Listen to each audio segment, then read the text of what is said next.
con Guillermo Galantini desde Monte Caseros, nuevamente al rojo vivo. La semana pasada empezamos a charlar sobre la injerencia del imperialismo chino en Corrientes, en tu provincia. Y hoy lo vamos a continuar, o vamos a continuar esta charla, en un contexto más que significativo, porque está Milei en New York firmando un acuerdo mediante el cual se supone que le van a tirar algunos mangos para estabilizar al gobierno, para llegar más o menos a las elecciones y poder sacar un resultado digno que le permita seguir gobernando el país al servicio no solamente de una ideología que es la que comparten o de entregar el país a los yanquis como Milei está dispuesto,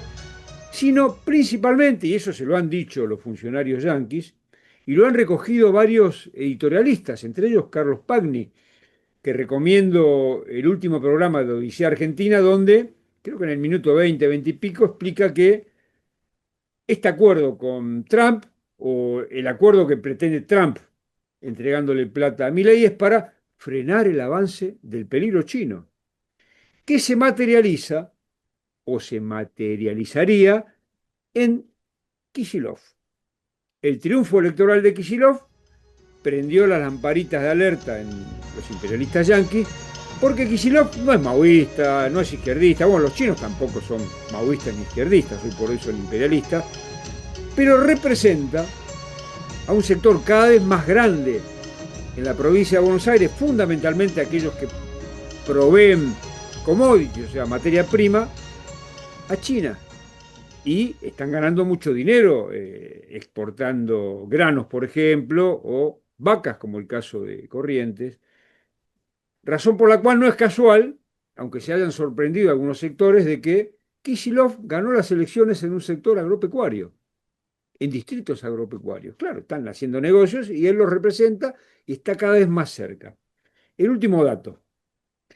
para comprender un poquito esta ubicación de Kicillof y entrar en bobina con la cuestión de Corrientes. Hubo un ágape en la embajada china donde se festejaron los 70 y pico de años del nacimiento del Estado chino y la delegación más importante fue la de la provincia de Buenos Aires, de lejos. O sea, hay un acercamiento tremendo. Bueno, La Embajada de China en Argentina llevó a cabo una recepción a la que asistieron más de 600 invitados para conmemorar el 75º aniversario de la fundación de la República Popular China. Trump quiere frenar eso, pero, como decíamos en el otro programa, y creo que hoy al principio, se le está metiendo el imperialismo también por las provincias. Felicitaciones por un año más de la República Popular China. Para nosotros es un gusto visitar al embajador, a todo el equipo y reafirmar los lazos de amistad, de cooperación que tenemos entre el pueblo argentino y el pueblo chino. Y en Corrientes, esta penetración la expresamos o la explicamos el otro día en el programa y tiene un punto de referencia más que interesante que vos ibas a desarrollar hoy, que es la construcción del puerto de Ituzaingó. Así es, Juan. Nosotros venimos desarrollando, ya lo hemos dicho en otras ocasiones, toda la cuestión de los corredores bioceánicos, la cuestión de las extracciones de nuestras riquezas, sean en términos de materia prima como el arroz, la soja, la carne, o los minerales como el cobre y el litio, que utilizando los corredores bioceánicos, es decir, el traslado del Pacífico al Atlántico, del Atlántico al Pacífico, les favorecería a los grandes imperialismos llevar y trasladar sus mercaderías. El punto, que nosotros también lo hemos venido diciendo, es que las inversiones en esos corredores bioceánicos, que se compone de rutas, de puentes, de vías férreas y de vías aeroportuarias y navegables,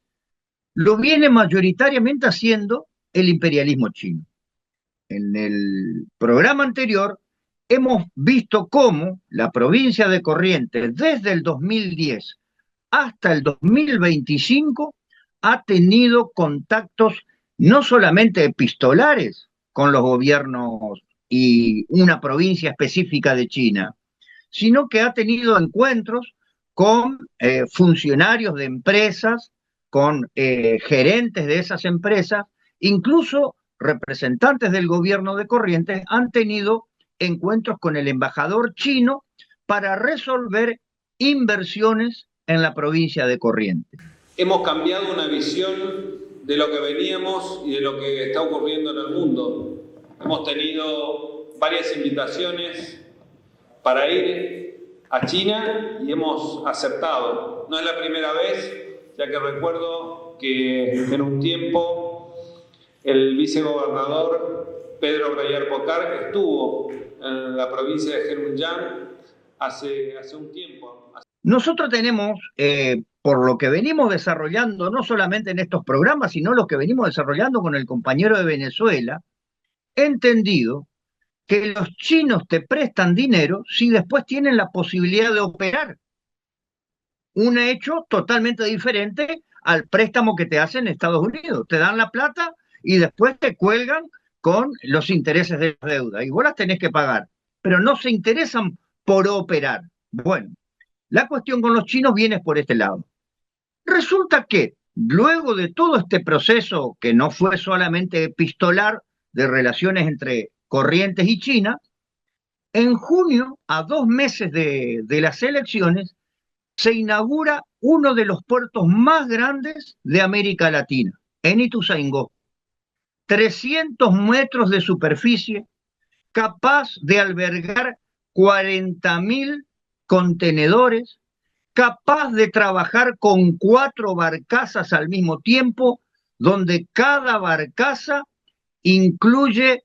el resumen y la utilización, mejor dicho, la no utilización de 2.000 camiones. O sea que con 4 barcazas se estarían evitando y ahorrando el traslado que se hace o que se haría con 8.000 camiones. Esa situación, que además aparece como sorprendente, porque la inauguración la hace el gobernador a 2 meses diciendo que el costo fue de $50 millones y que fue todo presupuestado o planificado con el dinero de las y los correntinos. Bueno, ahí tenemos que llamar una alerta, tenemos que hacer de sospecha, porque primero y principal, el presupuesto de la provincia no se expresa en dólares. Y lo que nos gustaría saber a las y los correntinos es de qué partida, de qué rubro ha salido esos 50 millones. Porque acá en Corrientes hay déficit en la salud, hay déficit en la educación, hay déficit en la seguridad vial, hay déficit en la seguridad física, hay déficit por todos lados. Y resulta que nuestro gobernante le pone 50 millones de dólares para que después no sé quiénes van a ser los que se van a venir a aprovechar de esa situación y de todo lo que nosotros venimos diciendo y desarrollando para extraer nuestra riqueza y nuestras plusvalías. Con lo que ya conocemos, con la mano de obra a costos bajísimos de explotación y de superexplotación, como ya lo conocemos en la provincia de Corrientes, que sucede no solamente en el sector ganadero, sino incluso en el sector agrícola y citrícola y fundamentalmente en el sector forestal. Sobre esa base y sobre esa superficie de la superexplotación y con nuestros dineros se está elaborando un puerto para favorecer el traslado de nuestra riqueza. El otro punto que nos llamó la atención de la construcción de este puerto es que en el año 21 el gobierno de Alberto Fernández les quitó el impuesto que se le hace a la declaración de obras de los puertos que se construyan en la Argentina. Hay una ley, hay una serie de legislaciones y hay un marco jurídico que establece que todas las obras que se van a hacer sobre los puertos se debe pagar un canon del 5 por 1000. Es decir, si esto costó 50 millones de dólares, el Estado Nacional no le cobró $250.000 a no sé quién, al Estado correntino, a algún ministerio de corriente, o esa plata vino de otro lugar, la puso a alguien que después va a operar con el puerto para hacer todo esto que nosotros estamos diciendo. Nosotros nos hacemos un gran interrogante frente a esta situación y tenemos el derecho de sospechar de toda esta maniobra que durante muchos años y con paciencia china han venido llevando los gobernantes de corriente y los funcionarios del gobierno chino. Este puerto, lejos de ser una salida y un cauce para el trabajo de las y los correntinos y la expresión de la industria y de la producción de nuestro pueblo,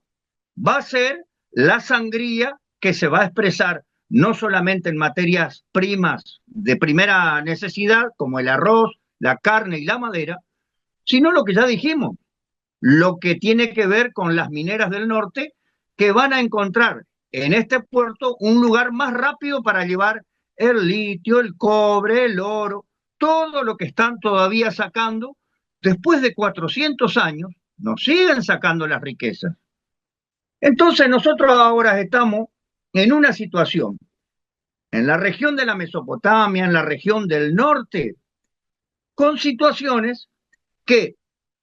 el mundo de las carreteras, de los corredores bioceánicos que se expresan en múltiples vías, probablemente siendo operado por el imperialismo chino. Pero las políticas de control, sujeción, opresión y sumisión del imperialismo estadounidense todavía siguen existiendo, como vos ya lo mencionabas y como conocemos históricamente, por múltiples formas. Los argentinos, las argentinas, nos estamos metiendo estamos quedando en medio de un fuego cruzado. Muy bien explicado, Guillermo. El puerto este de Ituzaingó es no solamente una puerta de salida de las materias primas correntinas y de la región, precio vil para que los imperialistas chinos en este caso se lo lleven, como en su momento los ingleses cuando con el ferrocarril y los barcos hacían lo mismo, sino también un pivot, que vos lo explicaste en otro programa, para coordinar con el norte y otros lugares del país, con los corredores bioceánicos, estos famosos, la interacción y el transporte de otros productos como el litio, que pueden salir de esta manera al Atlántico, porque los chinos pretenden ganar el Pacífico para tener menores distancias hacia sus puertos y también tener el control del Atlántico. Bueno, este puerto está ubicado de una manera bastante estratégica y hay que estudiarlo a fondo para denunciar, como venimos denunciando aquí en este programa,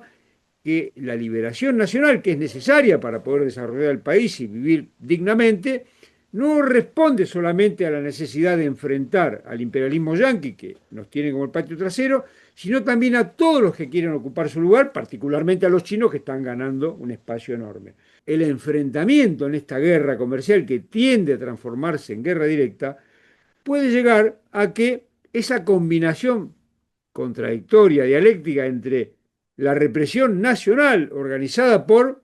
agentes de Trump, Patricia Bullrich, Milei y compañía, se enfrente con el avance de los chinos por abajo, que capaz que tiene sus puntos de apoyo represivo en bandas propias o en policías regionales. Bueno, hay que ver cómo eso hasta se puede llegar a transformar en algo parecido a una guerra civil, cosas similares. No hay que descartarlo, porque los imperialistas cuando se pelean van en serio.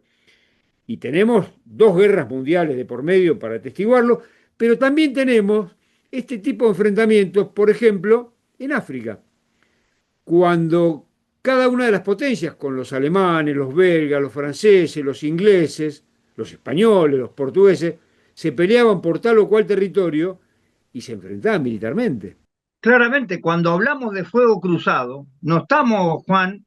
hablando de posibilidades estratosféricas. venimos desarrollando desde hace mucho tiempo que el poder operativo de los corredores bioceánicos parecería estar por las inversiones que viene produciendo el imperialismo chino. Pero esta semana y hace 30 días, el ejército argentino movilizó desde Buenos Aires más de 3.000 camiones y implementos, más de 50.000 raciones de alimentos para instalarse y hacer maniobras en la ciudad de Roque San Peña. Durante más de un mes, miles de soldados, blindados, aeronaves y fuerzas especiales se concentrarán en un punto del mapa. No es una operación real, pero podría serlo. Libertador 2025 es el mayor ejercicio militar argentino del año. Esta semana, un operativo similar se está realizando aquí en Montecaseros, en el Campo Ábalos, una extensión de 47.000 hectáreas que el ejército tiene como operativo, como marco operativo y de maniobras.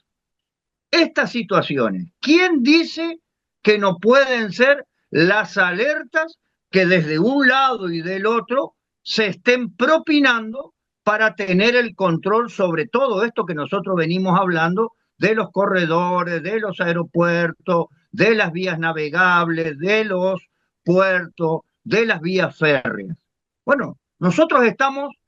elaborando una serie de interrogantes, de preguntas que no están sostenidas en el vacío. Las estamos tratando de mostrar para que empiecen a existir respuestas sobre esto y a tomar posiciones fundamentalmente, ¿no? Así que profundizaremos esta línea en los próximos encuentros seguramente.